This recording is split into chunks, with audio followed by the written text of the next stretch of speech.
All right. So today I wanted to make a video about 40 of my favorite AI SEO tactics.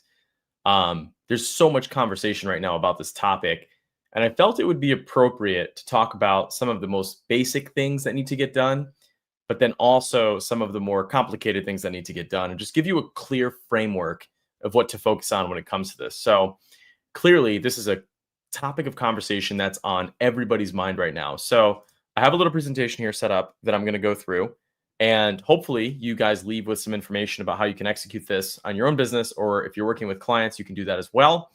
But I called the video AI SEO because there are so many different terms that you should know, and these are a lot of the terms that people are saying. Now, there's not a right term.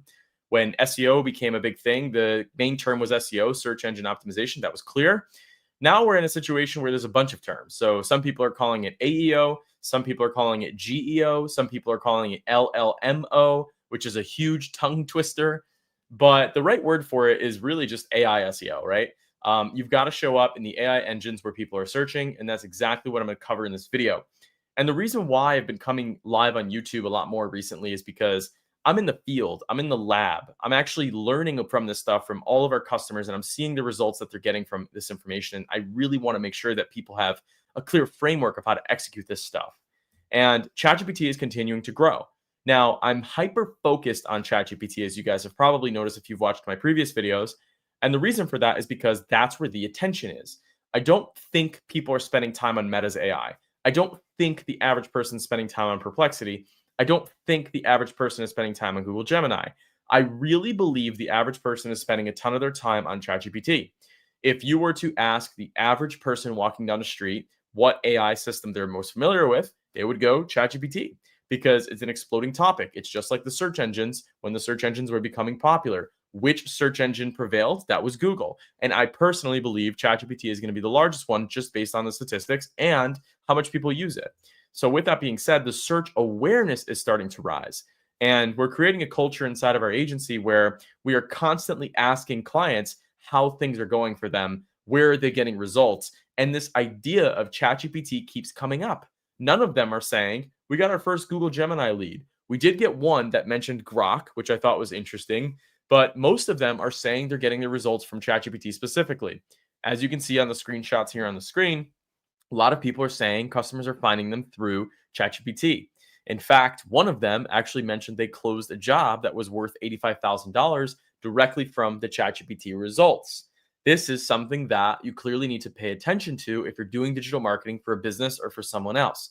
So that's a little bit as to the why I'm making these videos. And that why is I'm physically seeing people get results from ChatGPT from our clients. Not only that, AI SEO terms are exploding. They continue to rise. People are continuing to look for these services, and the need for an agency, the need for a software, the need for services for AI SEO is continuing to grow because a lot of people think it's hocus pocus.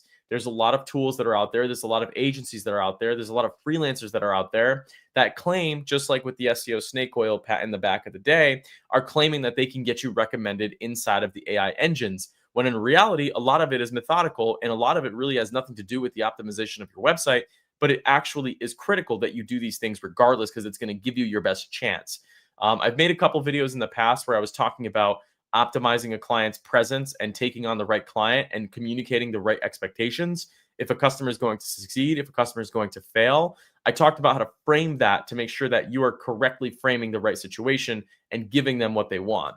Now, the first step really to making sure that you show up in the AI results is to remove any AI crawler blocks.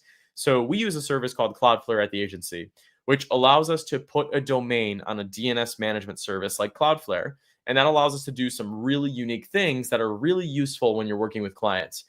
Some of these things are removing spam from the website.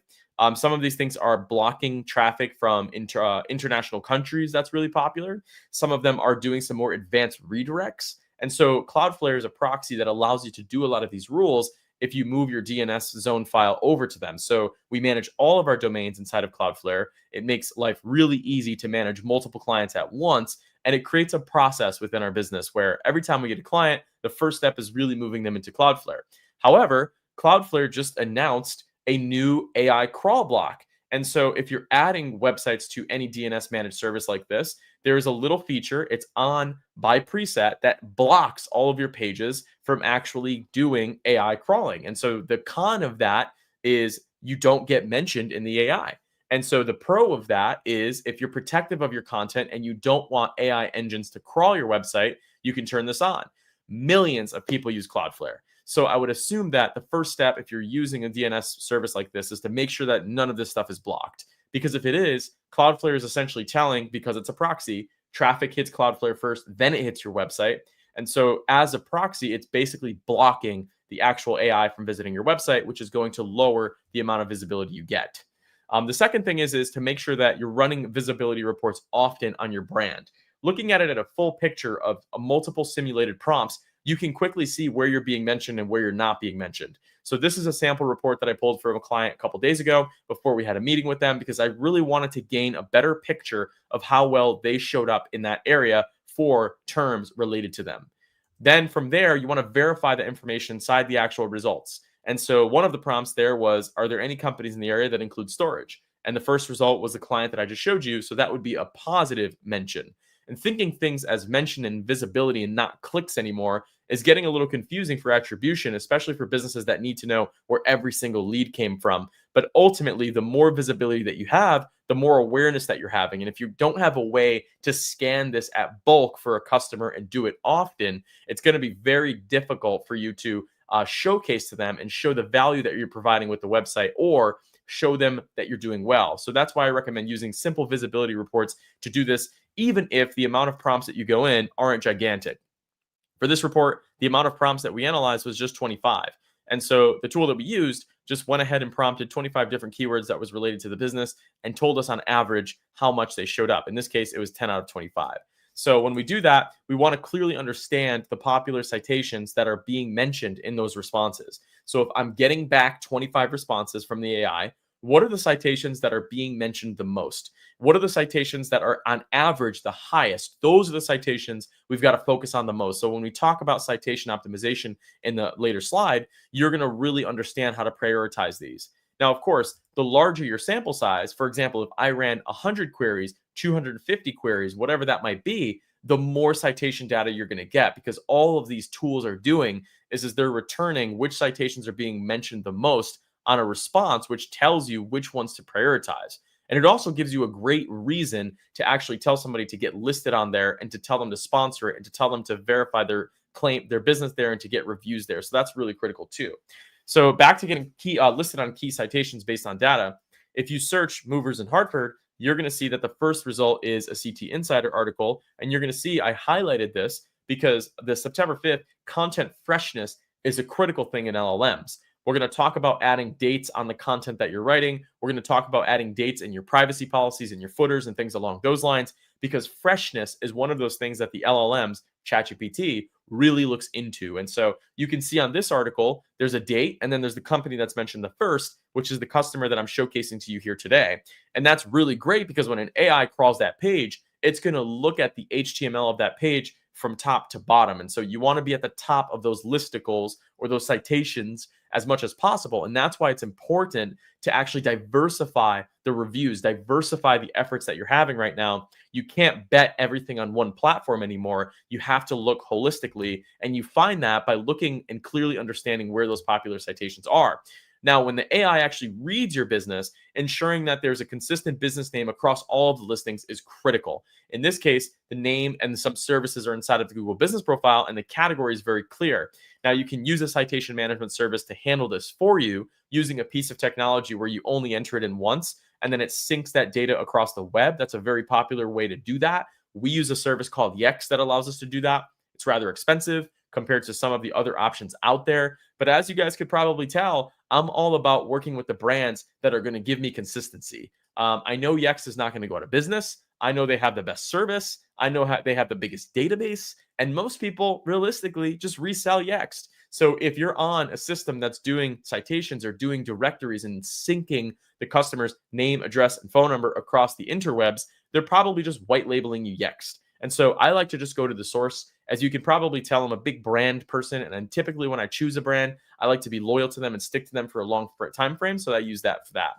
Most content management systems will allow you to do this pretty straightforwardly. It's simply adding the local business's schema markup. So we use a technology platform called Duda that allows us to make websites really simply through a content management system. And they have some really great schema markup ability. Other common content management systems like WordPress can do this as well with different plugins and stuff like that. But Duda is one of those content management systems where they are way ahead of understanding AI visibility, and they're helping you really optimize for it. So when we add schema markup to the entire website, page by page, and all the different categories that are possible, Duda allows you to do a one-click schema markup feature, which takes all of that information and turns it into schema for you. And then from there, once you index it and once you send that information to Google or wherever you're sending that information, it automatically crawls that data. So it's really easy to use. Now, name, address, and phone number is one of those clear signals that I mentioned before that LLMs are really going to look at and Google's going to look at too. So by following a lot of these practices, you're actually accomplishing not only Google, not only ChatGPT, not only Gemini, not only Perplexity, you're accomplishing SEO just traditionally. And so on the footer section of a website, I always like to mention the name, address, and phone number of the business. Now, it's critical that the name that you want to show up for in the LLMs is clearly listed on the website. So however you want to be referenced. I've seen situations where someone's name is spelled incorrectly on the website. And so when you go to ask the LLM, the name is also spelled incorrectly when it returns that information. So that retrieval, that generation of content, of information is using the website as an example. So you really want to make sure that whatever's on the footer section of your website is what you want the LLM to be referencing. I like to add the name, address, and phone number on our newer websites. This is a little bit of an older website. On our newer website, embedding the Google Maps, et cetera, inside of there, and using that structured data with schema markup to make sure that all of these things pass off. And so a lot of these things, the products, the breadcrumbs, the local business, the organization, the review snippets, you're going to want to make sure that there's schema markup executed for all of this. And I really recommend using Duda for that. I'm not affiliated. I don't make money if you sign up for Duda. I don't make really anything if you sign up for any of the tools that I'm mentioning. I don't have an affiliate link. I'm just telling you exactly what I use to accomplish this stuff. One of the key things that I'm also finding too is LLMs referencing incorrect phone numbers. And so obviously, we use a tool called CallRail to track leads for the clients that we're working with. So if a customer finds the website through Yelp, they'll get served a specific phone number, and we want to track all of that information as much as possible. On the left side here in the purple, you can see those are all of the tracking phone numbers that we're using. On the right side, you can see which sources are popping up with those phone numbers. You want to make it very clear in your schema markup that the main primary business phone number is your business's direct ring to phone number. That means when a customer calls and they say, hey, I need service, that phone number is being referenced. That's the end phone number, not the tracking phone number. If an LLM crawls your website and it sees a bunch of different tracking phone numbers, make sure that your schema markup does not include a tracking phone number. It includes your primary phone number. If you discontinue a tracking service like this, if you decide to cancel a managed phone number service like this, that phone number will not be in service anymore. And that could cost you leads. That could cost you new business. That could cost you new revenue. If you're sacrificing revenue, you may not be able to keep up with payroll. You may not grow. And so it's really critical that any phone numbers that you retain, you clarify which ones are alternate and which ones are your main phone numbers. Now, this one is really important because Copilot actually uses this as well. And this is just making sure that you optimize your Bing Places profile. Now, there's a section on here that's making me cringe. And this is a conversation that we actually had with them the last time we met with them. And it's that Bing Places is looking and using Yelp. And if you look at this stat right here, 2.3 out of 15 or out of 5, you can see that our Yelp stats are really not that great. When in fact, if you go to our Google stats, what you'll see is a lot of our time and attention was actually spent on Google. So 1,600 reviews on Google, but then we have a little bit of reviews on Yelp. What I'm telling the customer to do and what we're advising our customers to do is once they're above market average for the reviews in their area for their category on Google, we're diversifying those reviews. ChatGPT is not looking at Google. It can't. They're competition. So it can't rely on Google's data. So what's it doing? Well, it's giving credit to sites like Yelp, to sites like MapQuest, Better Business Bureau. It's using these third-party citations to make a result for you. And how frustrating is that? Because in digital marketing, we spent so much time, so many years ignoring Yelp, ignoring these citations because we hate them. We don't think they're great. We think they suppress our reviews. So many people have negative opinions on Yelp, when in reality, you've got to just work with them because your LLM recommendation relies on it.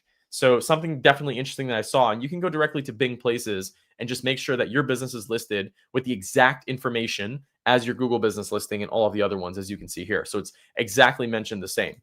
And then the next one is submitting to Apple Business Connect. as with Bing and as with Google and as with ChatGPT, they're all competition. So Apple Business Connect is a really great way for you to connect your entity or your client's entity directly for the Apple Maps. I am a big time Apple user. I use the iPhone, I use the Mac, I use the laptop, I use the Mac Mini. I have all of these Apple tools. The only thing I don't have is a Vision Pro.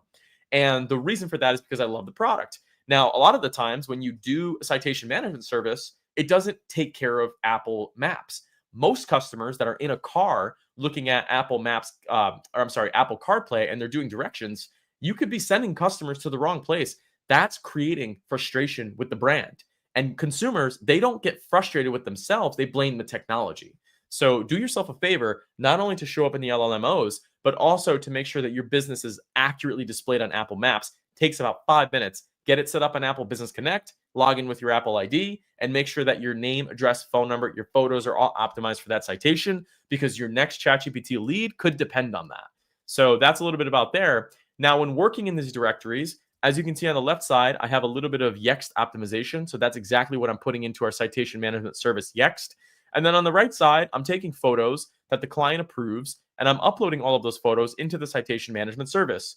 We are seeing that a lot of the websites that are being recommended inside of the LLMs have a higher than average amount of photos optimized in their actual citation management service. So if your Google Maps listing has 25 photos and the average in your market has 50 photos, you may not outrank your competition. Customers have been shown to love visual information a lot more than they love text information. And this gives you a lot more ammo for AIs to pick up on, because every photo that you upload is going to contain a title, it's going to contain an alt description, it's going to contain a visual. AI is getting visual. And so the more that you can do this on an ongoing basis, the better. If you're an internal brand, this means hiring a photographer, hiring a videographer. If you're an agency, this means offering photography and offering videography. I always talk to my team about this, that there's a lot of services AI can't do, and there's a lot of services that AI can do. And the two differences is, one is commoditized, one is not. Going out, taking pictures on a daily, weekly, quarterly basis, making sure those are uploaded, that's so evergreen. Whereas writing an article on ChatGPT, that's not really evergreen. And if LLMs are looking at these different directories and these different citations to recommend your business, it's your responsibility to your employees, to your team, to your company, to your clients, to your agency, whatever your situation is, it's your responsibility to make sure that that's moving forward. So what we'll do is we'll take the photos, we'll optimize them for the correct sizes, we'll add them to Yext, the citation management service we're talking about. You can use all the other tools that are out there. You can do it manually, whatever your preference is. And then those images will be sporadically out throughout the internet, and then we can manage our presence that way. And so along that with the website is LLMs are going to reference the information that's coming directly from your website. And so however you want to be mentioned is how you should be talking about on your website. Now, this becomes a big challenge when you have big websites, websites with hundreds of pages, websites with a ton of incorrect information. We've been leaning towards having smaller websites and focusing more on the offsite SEO of that actual website. And so what that allows us to do is it allows us to control the narrative, control the offer, control the messaging, so that when an LLM talks about us, we are being communicated on our behalf with correct information. The more information you put out on the internet, the more the LLMs are going to skew that information, and you may get incorrect data going to the end customer, which could be ultimately deterring them from doing a purchasing decision with you or your client. And so in that case scenario, I just like to agree on what are we trying to communicate, what's the clear offer, what's the price, and then putting that directly on the website if that's the case. Along with that is linking to those authoritative related entities towards the bottom. A lot of businesses are going to tell you that a lot of these listicles, a lot of these awards, they're complete scams. And the reality of the fact is I can't verify if they're scams or not. That's not really my job. My job is not to tell a citation or a different type of business whether they're valid or not. My job is to, as an SEO, as an LLMO, is to take a look at the domain authority, is to take a look at the referring traffic, is to take a look and see if it's got a lot of citation share on an average AI response and get my client listed on there. So as you can see on this page, I'm showing you something really interesting here, because on the client's website, we have the expertise listing that's linked there. Whether they think that's valid or not, that's up to them. We have the Better Business Bureau. Those are both iframes, so they're connected to these related entities. We have as many social icons as possible, so we're creating this link effect. And then we're embedding reviews from a bunch of different sources. In this case, it's the Better Business Bureau. So every time they get a review on there, it dynamically updates, and that's talking to the website. So if the citations are returning with Better Business Bureau in this case, we're talking about how we're executing that as much as possible. And we're using that data to convince our customer and to communicate with our customer, to persuade our customer that this is a good idea, because they're not just going to buy it. Um, Another clear thing that we're finding too is AI loves personality. AI loves specific information. AI loves any time that the website can reference specific information about a business. And so in this case, having the clear owner with clear descriptions and titles is absolutely critical, especially if you're working with doctors, especially if you're working with anybody who has a legal qualification like a lawyer. Putting their picture, adding their title, putting with their actual name is really, really critical for the LLMs to add some personalization to your website. Because the reality of the fact is there is a thing called hallucinations. And so LLMs, if they don't have the information, they're just going to tell you they don't have it. So it's better if you control the narrative by controlling what's on your website directly. Now, when I showed you guys in the past couple of days, I did a sentiment analysis report, which basically analyzed the market and told me everything that was important for a customer to see on a website. One of them was the team. One of them was the leadership. One of them was the owner. Those were very common things that were showing up. The reality of the fact is that people buy from people. They don't buy from, text on a page. So you really want to show this at a marketing level, not even an AI SEO level, but also that's going to help you with your AI SEO as well. And that goes down to the meet the team section. Again, if you want the LLMs to quickly pick up the information that's really critical about the business, you're going to want to clearly describe who's at that business and what their accreditations are. So if you're working with doctors, if you're working with dentists, if you're working with chiropractors, if you're working with lawyers, anything, contractors, plumbers, anybody that has a certification, ensure that you're taking clear pictures of those people, clicking through their page, having a bio written about them, so that when somebody searches their name in ChatGPT, you're controlling that narrative. Because if you're not controlling that narrative, ChatGPT is going to pick up what's mentioned on other people's websites, and that may not necessarily be good from a brand perspective. And that's where a lot of the controlling the narrative comes through the form of schema markup. Now, I mentioned to you before that we use the Duda content management system. So anytime we add schema, there's a simple little button towards the bottom that says enable FAQ schema. And that allows us to have that page talk to the schema markup and give us that JSON level schema for the page to be crawled by an AI so that we can return the same results. This is really important for two factors. One, it's going to allow you to show up in Google's AI overviews, ChatGPT, and it's going to allow you to manage the brand presence. So if somebody's asking a question about the business, it's going to use that FAQ schema directly from their website to support the response. This is allowing you to control the narrative. Super, super critical. One of the low-key ones that I like to do is syncing and review data from multiple sources. What this allows me to do is it allows me to tell the LLMs that data from external APIs, in this case, Yelp, Google, Facebook, wherever we're being mentioned, is connecting to the website. So it's giving me more authority because I'm connecting more of these sources directly to the website. So you can sync and review data from multiple sources. What this also helps you with too is if somebody searches in the traditional Google search results, you know how you've ever seen those listings and they have the stars next to them? By feeding in data this way, a lot of the Google search results that the client's going to show up for are going to have those review snippets. And Google got rid of those a couple of years ago, probably like 5 years ago, and everybody was like losing their pants over it. But Google review ratings in the search results have been shown to increase the click-through rate. So when you can show a potential client or potential business that's searching for you that you have a lot of reviews in the actual search results, that's going to increase your click-through rate. When your click-through rate goes up, also everything else goes up. Your rankings go up, your leads go up, etc. So I recommend doing this for not only the LLMs, but also the organic search results. And that's also why it's critical to have the breadcrumbs. Breadcrumbs allow users to see the navigation of the website. Now, guys, I know this sounds really simple, right? Duh, have breadcrumbs. You need to show the visitor where they are on the website page. This is a non-negotiable. There's a schema that's for this. As you can see on the bottom, it says breadcrumbs, one valid item detected. And it allows the user and the AI crawler just to simply understand where they are on your page, especially if you're doing websites that have a lot of depth in content. Having the breadcrumb schema is absolutely critical. It's one of the first things that I look at as a human being, not even as a robot through the LLM with our tools, but I look at it as a human being just to figure out where I am on a page. And so having that breadcrumb schema is going to help you rank in the LLMs because it's going to make sure that your site is structured in a way that's better for the LLMs to find the information that it's looking for. When it comes to the pages, though, you may include the breadcrumbs, but when it comes to the pages, really not much has changed here. The work that you're doing on the SEO section of the website is not much different than the work that you're doing to get featured in LLMs.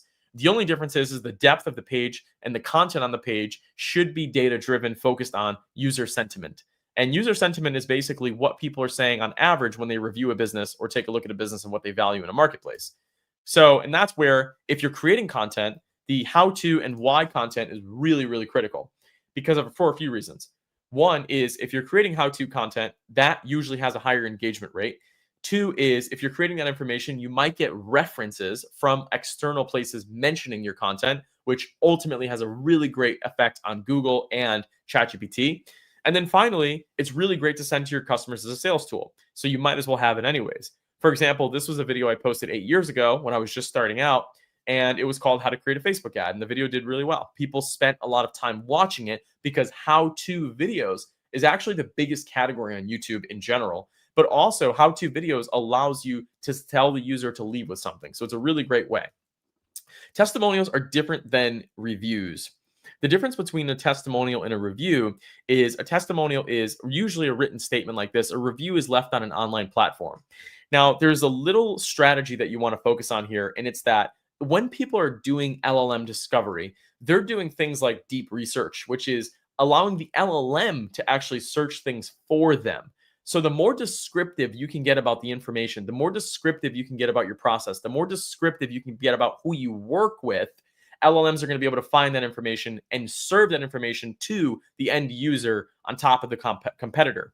Because if the competitor is not being descriptive, in this case, in manufacturing, if this is a client that's in manufacturing, that is often the case. So the more descriptive you can get with this, the more you're going to get mentioned.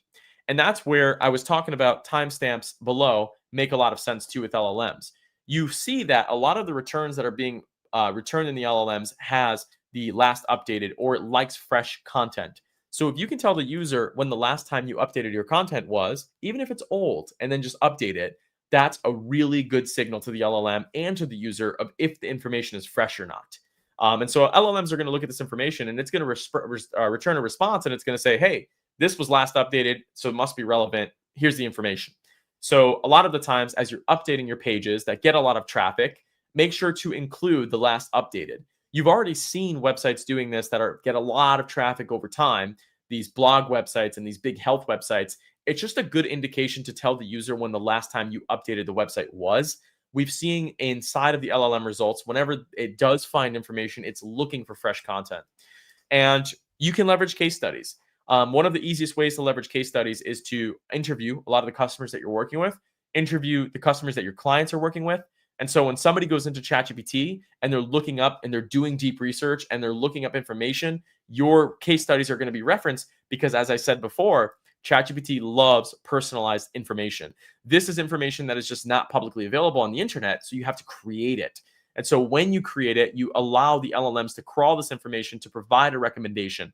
So step here is very simple. If you're working with a client, go talk to your client's customers. If you're working for your own business, go talk to your customers, interview them, throw it up as a case study, write a nice SEO descriptive URL, put it up as a blog on your website, make sure it's indexed, and watch the LLMs pick up this information. And once it's indexed after a couple days, couple weeks, search it yourself, and you'll see ChatGPT is going to start referencing a lot of the case studies that you've actually mentioned on your website. Now, I've always been a really big fan of short paragraphs and bullet lists. I personally believe people don't read large paragraphs. And so short paragraphs and bullet lists allow the AIs to quickly give users quick snippets of information. People love reading in bulleted lists. And so the more you can turn your content into bulleted lists, in this case, you can see there's some list icons and it's all left aligned. But when you provide users with a bulleted list, it's really easy for them to read that information and it's really structured for an LLM to read it as well. Now, this one hasn't changed from traditional SEO, but a lot of the times people make the mistake of targeting the entire world. And so the reality of the fact is you're not going to get customers from the entire world unless you're a national business, but we're specifically talking about local in this case scenario. So the traditional method that we followed is on the homepage of the website, we will target the primary service area of that business. So if it's Connecticut, we'll put Connecticut. If it's New York, if it's Massachusetts, if it's a county, if it's a specific town, as an SEO agency, we want to commit to the customer that we're going to rank them for their primary organic location. And so that's where they're physically located. If it's a business with multiple websites, we will create location pages for them. If it's a business that services multiple places, we will create a service area for that business. In this case, you're looking at a service area of East Haven, Connecticut. And so there's pages on this website for all of the towns that they service. And we do that at scale one time so that when the AIs search for this information, you quickly get the result back inside of the actual AIs. So that's not changing. The people also ask answers. I got a comment about this on my YouTube video a little bit before. And basically what we do is when we get contact form submissions from our websites that we manage, we take a lot of those contact form submissions and put them into AI, and we prompt the AI to tell us what the common themes are of people that are actually contacting us through the website.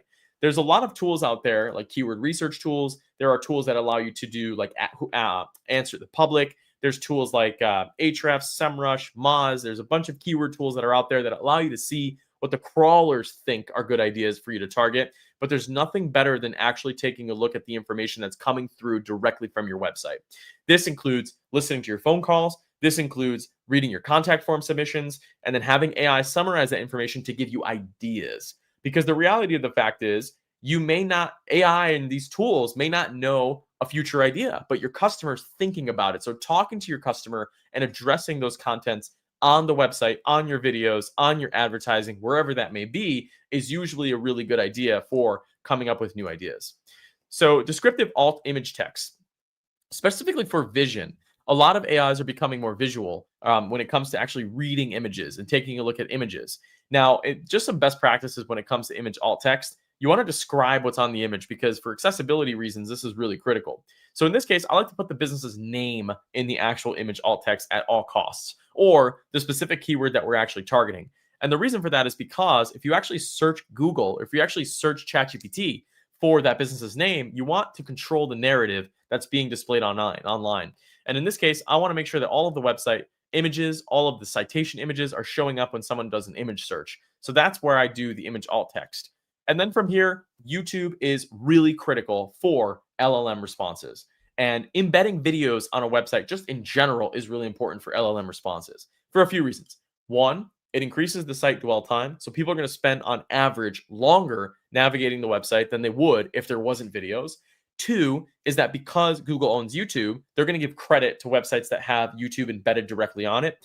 Three is there's transcripts in YouTube videos. So AIs may pick up different parts of the transcripts from those videos. And so that allows you to rank for additional keywords and get visibility for things you might have even noticed. And four, it's really simple to connect and embed on the website using this quick strategy. So I love using YouTube videos as a way to gather transcripts. Now, I'm not sure if you guys are aware of this, and maybe you are, but anytime you actually look up a video on actually like YouTube, you can take a look at the transcript of that video directly on it itself. So I'll kind of show you an example really quick so you can take a look at how you can use this information. So this is a video that we created.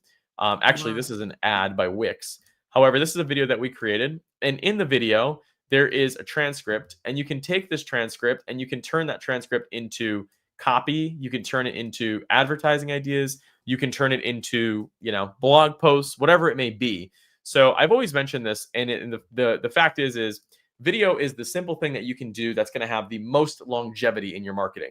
The reason for that is because it allows you to embed it on your website. AIs are going to pick it up. You can email it as an email newsletter. You can post it on social media. You can write an article based on the transcript. It goes a long way. So that's why we really prioritize that video. And again, it's one of those things where AI can't just make videos for you that are good. So you really want to focus on that. And that goes to the same topic here, which is fully optimize and embed those YouTube videos directly on the website.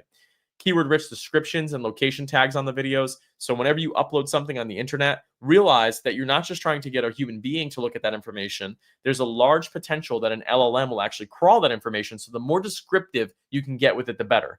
Some of the key things to be descriptive with is the description that you're looking for, the keywords naturally placed inside of the descriptions of the text, the URL that you're sending the traffic to. You want to consistently get in the habit of creating that URL connection so that when LLMs recommend your URL, it knows which ones it's going to pick. And then if you can tag, geolocate where that business is, that's always a really great idea too. If you can, putting the owner inside of the video as well is really smart to do. Owners I found are evergreen. If you hire somebody to be on a video, or if you take a video of an actor, or if you're on a video or something along those lines, and that person leaves the company, that's no longer evergreen. I like to use the ownership inside of the videos and the leadership inside of the videos if possible. If I can't do that, I'll get actors, paid actors. What you want to avoid is you want to avoid putting actual employees in these videos. The reason for that is because there's churn. Churn is a natural thing in business. So somebody comes in, they join, and they leave. That's a natural thing.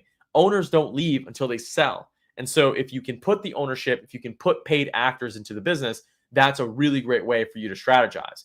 Now, the best way to get paid actors that I've found is by going on a website like Backstage. You can launch a Craigslist ad if that's something that you're comfortable doing, or you can talk to friends and family, get them to sign a video release form, and start making videos for the brand. But if you can, put a little snippet of who the owner is, because the owner is a reflection of the entire business. So when you look at the owner of a company, you're seeing that business. And so the way that they're represented is really critical online, especially for the LLMs. Now, this one is an interesting tactic. And basically, what it is adding more formats to your blog articles. If you're adding a blog article, in this case, it's about why is black mold dangerous, you may want to add an image. You may want to have GPT write text descriptions of that image and create a little graphic. On the bottom there, you can see it says, listen to this article on removing black mold. And all I did there simply was I searched on 11 Labs, which is an AI for audio, and I basically had it read the highlights of that blog post in the form of text. And so when you look at the actual blog post, you can see that it's actually ranking really well in the actual organic search results. This is Google, as I'll show you here. And this is going to allow you to give Google and ChatGPT the signals that are obviously a little bit more enhanced than a normal one. Just by looking at the snippet, you can see the image is recommended. It's a little blurry. You can see that it's giving you a quick answer. When I made the page, one of the things I did was I tried to answer it right on top. And as you can see, when you look at the actual snippet, it's taking that information and putting it directly on the top. So if you want to enhance the actual articles that you already have, start by answering that information as soon as you can on top. Start by adding some cool graphics to visually show the user what the problem is, and some of the other information if they want to leave with that. And then you can also get AI Tom to here from transcribe BioCloud. that. In this case, we're using the Due to Content Management System, so it's really easy for us to just put in the audio file there if the user wants to listen to it. Something that's really important to note as well is that places like Perplexity, places like ChatGPT, places like any AI search tool is actually looking at different types of media to serve the user. So in Perplexity, they might serve this audio file. It might serve the image. It's going to serve what it thinks is best for the user at the time.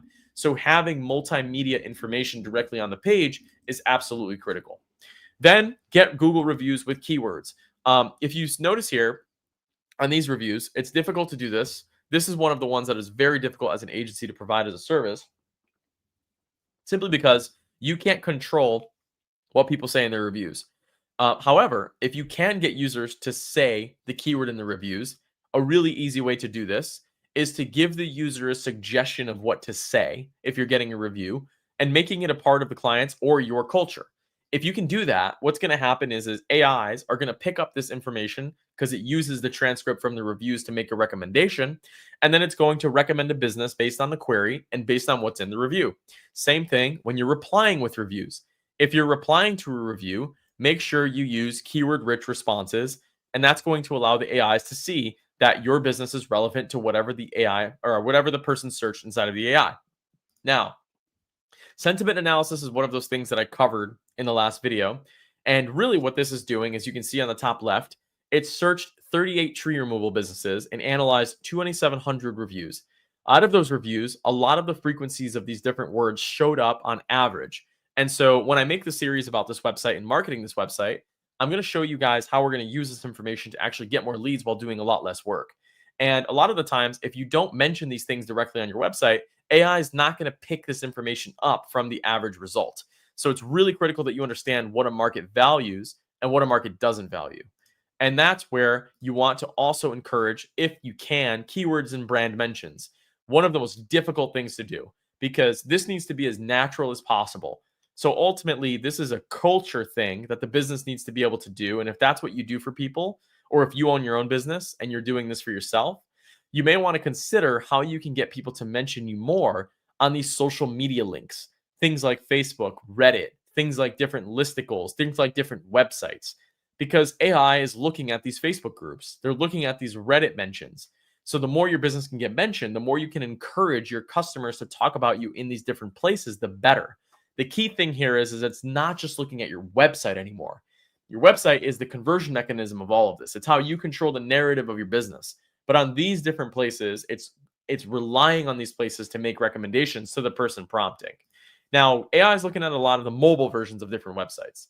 And so if you're doing Core Web Vitals, which is basically making sure that the website loads quickly, it loads fast, it loads good on a mobile phone, it passes a lot of these things.